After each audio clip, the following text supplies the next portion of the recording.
বিসমিল্লাহির রহমানির রহিম। প্রিয় বন্ধুরা, সকালে যখন আপনি ঘুম থেকে উঠবেন, অর্থাৎ খালি পেটে যেই ব্যক্তি কোরআন মজিদের এই দুইটি সূরা পানির উপর পরে দম করে ফু দিয়ে সেই পানি পান করে নেবে, তার শরীর থেকে যে প্রথম প্রস্রাবটি নির্গত হবে, তার মাধ্যমে তার সমস্ত রোগ ব্যাধি বের হওয়া শুরু হয়ে যাবে। মাত্র তিন দিন আপনি এটি করে দেখুন। বড় থেকে বড় রোগী, যে চিরস্থায়ী রোগে আক্রান্ত এবং কোথাও থেকে যার আরোগ্য লাভ হচ্ছে না, সেও সুস্থ হয়ে উঠবে। আল্লাহর কালামে আল্লাহ শেফা বা নিরাময় রেখেছেন। যে ব্যক্তি সব জায়গা থেকে হতাশ হয়ে যায়, আল্লাহ তার কালামের ভেতরে তার জন্য শেফা রেখেছেন। তো বন্ধুরা, আল্লাহর কালামের শক্তি যদি দেখতে চান, কোরআন মজিদের শক্তি যদি দেখতে চান, তবে যে কোনো ধরনের রোগী হোক না কেন, আপনি এই দুইটি সূরা পড়ে পানির উপর দম করে তাকে পান করিয়ে দেখুন। আল্লাহর ফজল ও করমে সে প্রতিটি রোগ থেকে মুক্তি পাবে, প্রতিটি রোগ থেকে শেফা পাবে। এটি এতটাই চমৎকার একটি আমল, অনেক মানুষ এই আমলের মাধ্যমে শেফা লাভ করেছেন। এখন আমি আপনাদের বলে দিতে চাই যে কোরআন মজিদের এই দুইটি সূরা, এখন রোগ যাই হোক না কেন, এমন অনেক মানুষ যারা সব দিক থেকে হতাশ ছিলেন, অর্থাৎ ডাক্তারদের চিকিৎসা করাতে করাতে ক্লান্ত হয়ে গিয়েছিলেন, বা ডাক্তাররা এমনকি জবাব দিয়ে দিয়েছিলেন যে এখন শুধু এই রোগীর সেবা করুন, এর আর কোনো চিকিৎসা নেই। আল্লাহর কালামের এই সূরাগুলোর বরকতে আল্লাহ তাদেরকে শেফা দান করবেন। যে রোগগুলো অসাধ্য লা ইলাজ ছিল, আল্লাহর ফজলে সেগুলো থেকেও শেফা অর্জন হয়ে যায় যদি আপনি এই পদ্ধতিতে এই আমলটি করেন এবং সূরাগুলো পাঠ করেন। এখন সম্পূর্ণ বিস্তারিত একটু মনোযোগ দিয়ে শুনবেন, কারণ আমি অত্যন্ত গুরুত্বপূর্ণ কথা বলতে যাচ্ছি। এগুলো সারা জীবন কাজে আসার মতো অতি মূল্যবান সূরা। শুধু আপনাদের এগুলোর বিন্যাস বা পদ্ধতিটি ভালোভাবে বুঝতে হবে এবং সেই অনুযায়ী আমলটি করতে হবে। ঠিক একটি শব্দ আগে পিছে না করে এবং একটি সংখ্যারও কম বেশি না করে যদি আপনি এটি পড়ে নেন, তবে ইনশাআল্লাহ প্রথম দিন থেকে এই আমলের বরকত আপনার নসিব হবে। কোরআন মজিদের মুজিজা অলৌকিকতা আপনি নিজের চোখে দেখতে পাবেন। আপনি জেনে অবাক হবেন, কোরআনের এমন এমন মুজিজা আছে যা দেখে আধুনিক বিজ্ঞান পর্যন্ত হয়রান। এর মধ্যে যে গাণিতিক মুজিজা আছে তা বিশ্ববাসীকে অবাক করে দেওয়ার মতো। আল্লাহ যে কোরআন নাজিল করেছে তার প্রতিটি আয়াত, প্রতিটি সূরার মধ্যে রহস্য পরিপূর্ণ। যেমন কোরআনের মধ্যে মাস শব্দটি এসেছে শাহরুন, আরবিতে শাহরুন শব্দটি এসেছে 12 বার, আর আমরা জানি এক বছরে 12 মাস। ইয়ৌমুন শব্দটি এসেছে 365 বার, এক বছরে 365 দিন। ইয়ৌমুন মানে হলো দিন। তেমনি ভাবে মানুষের শরীরে 46টি ক্রোমোজোম থাকে। সূরা জিলজালের ইনসান বা মানুষ শব্দটি 46 নম্বর অক্ষরের মাথায় এসেছে। কোরআনের মধ্যে অনেক শব্দ এবং তার ঠিক বিপরীত শব্দটি সমান সংখ্যক বার এসেছে। যেমন দুনিয়া ও আখিরাত বিপরীত শব্দ। দুনিয়া মানে হলো ইহকাল, এই শব্দটি 115 বার এসেছে, আর এর বিপরীত শব্দ পরকাল বা আখিরাত শব্দটি এসেছে 115 বার। ফেরেশতা ও শয়তান, মালাইকা ফেরেশতা শব্দটি এসেছে 88 বার এবং শয়তান শব্দটি এসেছে 88 বার। জীবন ও মৃত্যু, হায়াত, জীবন শব্দটি এসেছে 145 বার। মৌত বা মৃত্যু শব্দটি এসেছে 145 বার। ভালো মন্দ, সালেহাত, ভালো কাজ শব্দটি এসেছে 167 বার এবং সাইয়্যাত, মন্দ কাজ শব্দটি এসেছে ঠিক 167 বার। চাঁদ সূর্য একত্রে 19 বার এসেছে। আশ্চর্যের বিষয় হলো পুরো কোরআনের মধ্যে চাঁদ এবং সূর্য এই শব্দ দুইটি একসাথে এসেছে মোট 19 বার। জ্যোতির্বিজ্ঞানের একটি চক্র আছে যাকে বলা হয় মেটনিক সাইকেল, যেখানে 19 বছর পর পর চাঁদ ও সূর্যের অবস্থান আবার এক জায়গায় ফিরে আসে। 17 রাকাত নামাজের মধ্যে 34টি সেজদা আছে। আমরা নামাজ পড়ি প্রতিদিন, ফরজ নামাজ পড়ি 17 রাকাত, প্রতি রাকাতে 2টি করে সিজদা করে। আর কোরআনের মধ্যে সেজদা শব্দটি এসেছে 34 বার। আমরা যদি 5 ওয়াক্ত নামাজ 17 রাকাতে ফরজের সেজদা গুনি, তাহলে হয়ে যায় 34টা সেজদা। আর কোরআনের মধ্যে সেজদা শব্দটি এসেছে 34 বার। কোরআনের মধ্যে সূরা নাহাল বা মৌমাছির নম্বর হলো 16 নম্বর সূরা। আধুনিক বিজ্ঞান বলছে পুরুষ মৌমাছির ক্রোমোজোম হলো 16টি, নারী মৌমাছির ক্রোমোজোম হলো 16 জোড়া। এমনকি রানী মৌমাছি কোষ থেকে বের হতে 16 দিন সময় নেয়। লোহার অলৌকিকত্ব। বিজ্ঞান বলছে লোহা পৃথিবীতে তৈরি হয়নি, বরং মহাকাশ থেকে উল্কাপিণ্ডের মাধ্যমে পৃথিবীতে এসেছে। আর আজ থেকে 1450 বছর আগে আল্লাহ সূরা হাদীদে বলেছেন, আমি লোহা নাজিল করেছি, অবতীর্ণ করেছি। মজার ব্যাপার হলো এই আয়রন পৃথিবীর কেন্দ্র থেকে 5100 কিলোমিটার গভীরে থাকে। আর কোরআনে এই আয়রন বা লোহার বর্ণনার আগে ঠিক 5100টি আয়াত রয়েছে। আঙ্গুলের ছাপ, আল্লাহ তাআলা বলেছেন কিয়ামতের দিন তিনি মানুষের আঙ্গুলের অগ্রভাগ ফিঙ্গারপ্রিন্ট হুবহু ঠিক করে দিবেন, যা প্রতিটি মানুষের আলাদা। আর আজকে বিজ্ঞান সেটা গবেষণা করে দেখছেন, প্রত্যেক মানুষের আঙ্গুলের অগ্রভাগের চিহ্ন সেটা আলাদা আলাদা, কারো সাথে কারো কোনো মিল নেই। এই বিস্ময়কর কোরআনকে আল্লাহ শেফা হিসাবে নাজিল করেছেন। যে সূরার আমল বলবো, যে কোরআন পড়তে জানে না সেও এই সূরাটি সম্পর্কে জানে। আমি যে সূরার কথা বলছি তা এতটাই চমৎকার যে কেবল আমি নই, বরং সাহাবায়ে কেরাম এবং বড় বড় আল্লাহর ওলিরা এই সূরা সম্পর্কে বলেছেন যে সাহাবায়ে কেরাম এই সূরা পড়ে দম করতেন আর আল্লাহ শেফা দান করতেন। এই সূরাটি আপনাকে বিসমিল্লাহির রহমানির রহিম সহ পাঠ করতে হবে। এটি এমন একটি সূরা যা দুইবার নাজিল হয়েছে, একবার মক্কা মুকাররমায় এবং দ্বিতীয়বার এই সূরা মুবারক মদিনা মুনাওয়ারায় নাজিল হয়েছে। অর্থাৎ হুজুর সাল্লাল্লাহু আলাইহি ওয়াসাল্লাম যখন মক্কায় ছিলেন তখনও নাজিল হয়েছে, আবার যখন মদিনায় তশরিফ নিলেন তখনও নাজিল হয়েছে। তাহলে এই সূরার মর্যাদা ও গুরুত্ব কতটা বেশি হবে যা আল্লাহ তাআলা দুইবার নাজিল করেছেন। এই সূরার শান ও মর্যাদা কেবল তারাই জানে যারা এই আমলটি করেছে। এটি সেই কোরআনে পাক যার মুজিজা আমরা প্রতিটি যুগে দেখতে পাই। একজন ডাক্তার বলছিলেন যে আমাদের ক্লিনিকে অর্থাৎ হাসপাতালে যেখানে রোগীরা ভেন্টিলেটরে থাকে সেখানে কোরআন মজিদের সূরা বাজানো হয়। আমি যে দ্বিতীয় সূরাটির কথা বলবো সেই সূরাটি সেখানে শুধু চালিয়ে দেওয়া হয়, কোন রোগী পড়েও না, শুধু শোনার বরকতে আল্লাহ তাবারক ওয়া তাআলা সেই রোগীদের শেফা দান করেন। তাহলে দেখুন এই কালাম কত চমৎকার। এছাড়া তাফসীরে রুহুল বয়ানের মধ্যে আছে যে একবার জিবরাইল আলাইহিস সালাম কোরআন মজিদের আয়াত আলিফ লাম মিম নিয়ে এলেন। আলিফ লাম মিম এগুলো এমন হরুফে মুকাত্তাআত যার সম্পর্কে বলা হয়েছে যে এটি শুধু আমার অর্থাৎ আল্লাহর রাসূল এবং আল্লাহ রাব্বুল আলামিনের মাঝখানের গোপন রহস্য, যা অন্য কেউ জানতে পারে না। হযরত সাইয়েদনা ওমর ফারুক রাদিয়াল্লাহু তাআলা আনহু এমন একজন সাহাবী ছিলেন যিনি 27 লক্ষ বর্গ মাইল এলাকা শাসন করেছিলেন। তিনি নবী করিম সাল্লাল্লাহু আলাইহি ওয়াসাল্লামের কাছে 12 বছরে সূরা বাকারা পড়েছিলেন। এখন ভাবুন, পাঠকারী যদি ফারুক আজমের মতো সাহেবে কামাল শখসিয়ত হয় এবং পরানেওয়ালা স্বয়ং সাহেবে কোরআন মুস্তাফা সাল্লাল্লাহু আলাইহি সাল্লাম হন, আর সময়কাল যদি 12 বছর হয়, তবে নবী করিম সাল্লাল্লাহু আলাইহি সাল্লাম তাকে কি না দিয়েছেন। এরপর এই কথাটি নিয়ে একটু ভাবুন যে আল্লাহ রাব্বুল আলামিন ইরশাদ করেছেন আর রহমান আল্লামাল কোরআন, অর্থাৎ রহমান কোরআন শিখিয়েছেন। জিবরাইল আলাইহিস সালাম তো কেবল পৌঁছে দেওয়ার মাধ্যম ছিলেন। চিন্তা করুন, শেখানোর মালিক হলেন রহমান অর্থাৎ আল্লাহ, আর শিক্ষার্থী হলেন রাসূল সাল্লাল্লাহু আলাইহি ওয়াসাল্লাম। আর কি শিখিয়েছেন? কোরআনে পাক। না জানি রব তার হাবিবকে আর কি কি দান করেছেন। এটি সেই কালামে পাকের সবচেয়ে প্রথম সূরা, যাকে সূরাতুল ফাতিহা শরীফ বলা হয়। আমি এটি পড়ার পদ্ধতি বলবো। এই সূরাটি সম্পর্কে ধারণা করুন। এই কোরআন মজিদ একটি সূর্য, একটি নূর, আর এই সূরাটিও একটি নূর, যা নিয়ে আমি আলোচনা করছি। এর মাধ্যমে জীবন উজ্জ্বল হয়।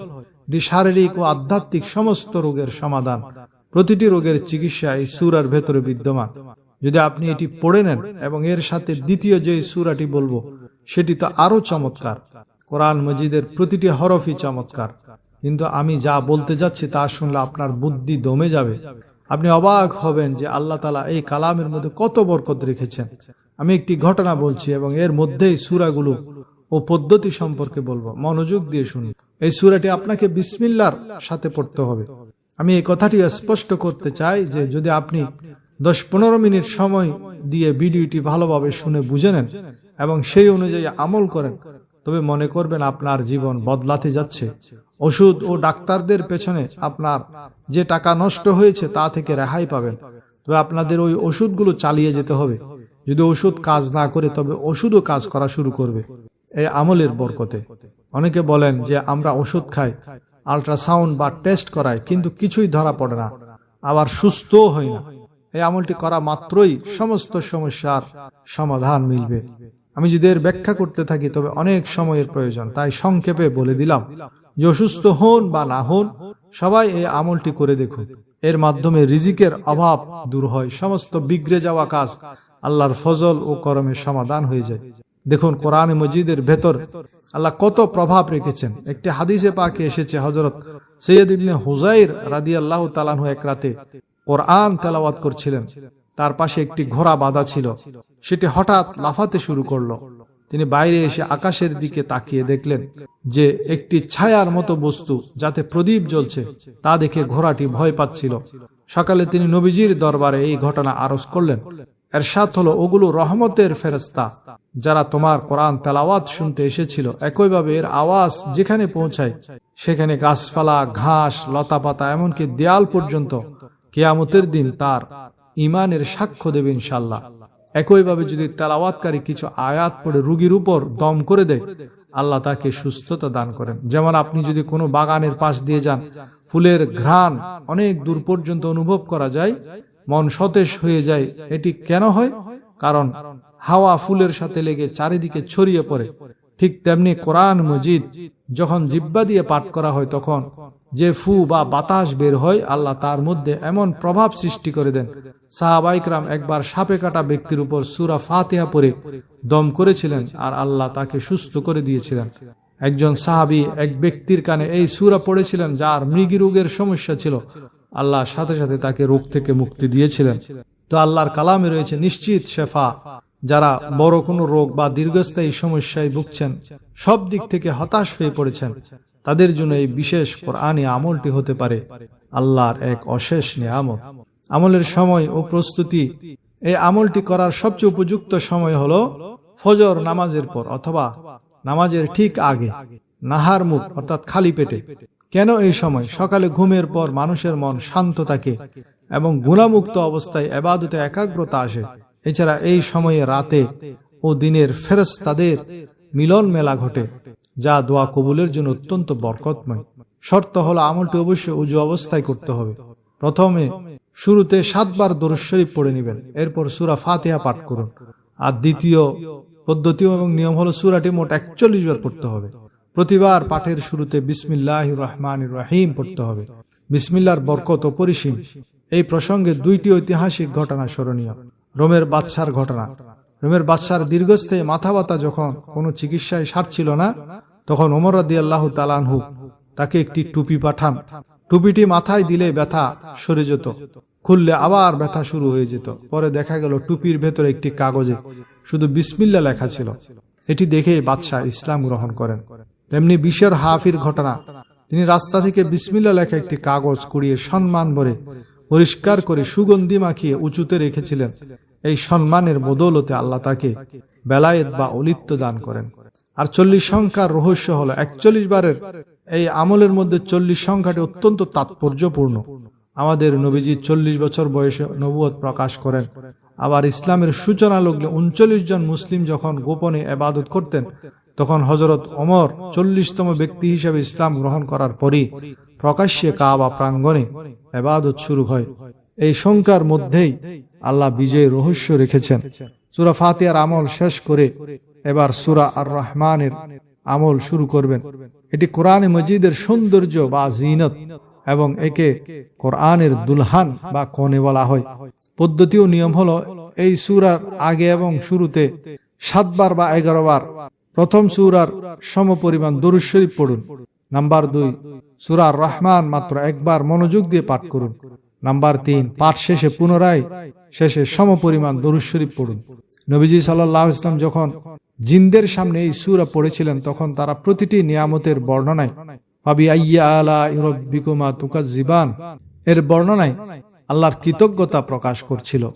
যে কোনো নেক মকসুদ বা হাজত পূরণের জন্য এই সূরাটি টানা 11 দিন একবার করে পড়া অত্যন্ত কার্যকরী। এমনকি বিষাক্ত পোকামাকড় দূর করতেও এই সূরার পানি ব্যবহার করা হয়। আমল শুরুর আগেই নিজের কাছে 1 বা 1.5 লিটারের একটি পরিষ্কার পানির বোতল রাখুন এবং সূরা ফাতিহা 41 বার পাঠ শেষে পানিতে ফুঁক দিন। এরপর সূরা রহমান একবার পাঠ শেষে পুনরায় পানিতে ফুঁক দিন। এই পানি দিনে অন্তত 3 বার সকাল, দুপুর, রাতে পান করুন। নিজে রোগী হলে পানি পান করার পাশাপাশি সামান্য পানি হাতে নিয়ে পুরো শরীরে মুছে নিন। ইনশাআল্লাহ একদিনের মধ্যে আপনি এর ইতিবাচক প্রভাব অনুভব করবেন। আল্লাহর উপর পূর্ণ বিশ্বাস রেখে এই আমলটি করুন। অসাধ্য রোগ থেকেও আল্লাহ আপনাকে আরোগ্য দান করবেন। এই ওজিফা ছাড়া রোগীর জন্য আরো সুন্দর সুন্দর 11টি নববী চিকিৎসা আছে। যেমন হযরত আনাস রাদিয়াল্লাহু তাআলা আনহু বলেন, যখন রাসূলুল্লাহ সাল্লাল্লাহু আলাইহি ওয়াসাল্লামের উপর কোনো কাজ কঠিন হয়ে পড়ত, তখন তিনি এই দোয়াটি পড়তেন, ইয়া হাইয়্যু ইয়া কাইয়্যুম বিরাহমাতিকা আস্তাগীস, ইয়া হাইয়্যু ইয়া কাইয়্যুম বিরাহমাতিকা আস্তাগীস। হে চিরঞ্জীব, হে বিশ্ব চরাচরের ধারক, আমি তোমার রহমতের আশ্রয় প্রার্থনা করছি। নাম্বার 2, দোয়া ইউনুস। আল্লাহর হাবিব সাল্লাল্লাহু আলাইহি ওয়াসাল্লাম বলেন, কোন মুমিন বিপদে পড়ে এই দোয়াটি পাঠ করলে আল্লাহ তার দোয়া কবুল করেন। অপারেশন থিয়েটারের সামনে এটি বেশি বেশি পাঠ করুন। লা ইলাহা ইল্লা আনতা সুবহানাকা ইন্নী কুনতু মিনাজ জালিমিন। তুমি ছাড়া কোনো ইলাহ নেই, তুমি পবিত্র, নিশ্চয়ই আমি জালিমদের অন্তর্ভুক্ত। 3 থেকে 8 নাম্বার হলো আয়াতে শেফা। আরোগ্য লাভের জন্য এই 6টি আয়াত। অপারেশনের আগে রোগীকে যদি পানি পান করানোর অনুমতি থাকে তবে এই আয়াতগুলো পড়ে পানিতে ফুঁক দিয়ে পান করাবেন। অনুমতি না থাকলে রোগীর গায়ে ফুঁক দিবেন। বিসমিল্লাহ সহ পুরা সূরাটি একবার, সূরা ফাতিহা, সূরা তাওবা 14 নং আয়াত, ওয়ায়াশফি সুদুরা কওমিন মুমিনিন, অর্থাৎ এবং তিনি মুমিনদের অন্তরসমূহ সুস্থ করে দেন। সূরা ইউনুস এর 57 নং আয়াত, ওয়া শিফাউল লিমা ফিস সুদুর ওয়া হুদাও ওয়া রাহমাতুল লিল মুমিনিন, ওয়া শিফাউল লিমা ফিস সুদুর ওয়া হুদাও ওয়া রাহমাতুল লিল মুমিনিন, এবং অন্তরের রোগের নিরাময়, হেদায়েত ও রহমত মুসলমানদের জন্য। সূরা নাহলের 69 নং আয়াত, ইয়াখরুজু মিন বুতুনিহা শারাবুম মুখতালিফুন আলওয়ানুহু ফীহি শিফাউল লিন-নাস, ইয়াখরুজু মিন বুতুনিহা শারাবুম মুখতালিফুন আলওয়ানুহু ফীহি শিফাউল লিন-নাস, অর্থাৎ তার পেট থেকে বিভিন্ন রঙের পানীয় নির্গত হয়, তাতে মানুষের জন্য রয়েছে রোগের প্রতিকার। সূরা শুআরার 80 নং আয়াত, ওয়াইজা মারিত্তু ফাহুয়া ইয়াশফিন, ওয়াইজা মারিত্তু ফাহুয়া ইয়াশফিন, অর্থাৎ যখন আমি রোগাক্রান্ত হই তখন তিনি আরোগ্য দান করেন। সূরা বনী ইসরাঈলের 82 নং আয়াত, ওয়া নুনাজ্জিলু মিনাল কুরআনি মা হুয়া শিফাউ ওয়া রাহমাতুল লিল মুমিনিন, ওয়া নুনাজ্জিলু মিনাল কুরআনি মা হুয়া শিফাউ ওয়া রাহমাতুল লিল মুমিনিন, অর্থাৎ আমি কোরআনে এমন বিষয় নাজিল করি যা রোগের সুচিকিৎসা এবং মুমিনের জন্য রহমত। 9 নম্বর হলো 7 বার পাঠ করার দোয়া। ইবনে আব্বাস রাদিয়াল্লাহু থেকে বর্ণিত, রাসূলুল্লাহ সাল্লাল্লাহু আলাইহি ওয়াসাল্লাম বলেছেন, মৃত্যুর সময় উপস্থিত না হওয়া এমন রোগীর সামনে বসে 7 বার এই দোয়াটি পড়লে আল্লাহ তাকে সুস্থ করে দেন। আসআলুল্লাহাল আযীম রব্বাল আরশিল আযীম আন ইয়াশফিয়াক, আসআলুল্লাহাল আযীম রব্বাল আরশিল আযীম আন ইয়াশফিয়াক, অর্থাৎ আমি সুমহান আল্লাহ মহা আরশের প্রভুর নিকট তোমার সুস্থতা প্রার্থনা করছি। 10 নম্বর হলো রোগীকে সান্ত্বনা দেওয়ার দোয়া। রাসূলুল্লাহ সাল্লাল্লাহু আলাইহি ওয়াসাল্লাম কোন রোগীকে দেখতে গেলে এই কথাটি বলতেন, লা বাসা তাহুরুন ইনশাআল্লাহ, লা বাসা তাহুরুন ইনশাআল্লাহ, ভয় নেই, আল্লাহর মেহেরবানিতে এই রোগ গুনাহ থেকে পবিত্রকারী ও আরোগ্য লাভের মাধ্যম হবে ইনশাআল্লাহ। 11 নম্বর হলো আরোগ্য দানকারী আল্লাহর নিকট প্রার্থনা।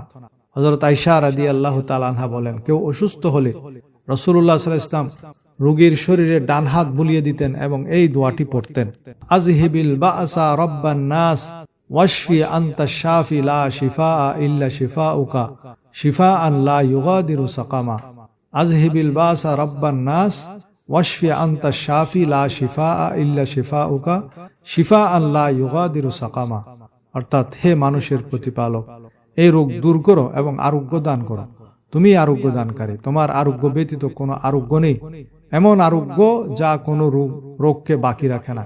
প্রিয় দর্শক, অসুস্থতা এবং বিপদ আমাদের জীবনেরই অংশ, কিন্তু আল্লাহ তাআলা তার পবিত্র কালামের মধ্যে আমাদের জন্য রেখেছেন চরম প্রশান্তি আর নিশ্চিত শেফা। আজকের এই ভিডিওতে আমরা যে আমল এবং দোয়াগুলো শিখলাম তা কেবল তথ্য নয়, এটি বিপদে আপনার ঢাল এবং অসুস্থতায় আপনার পরম বন্ধু।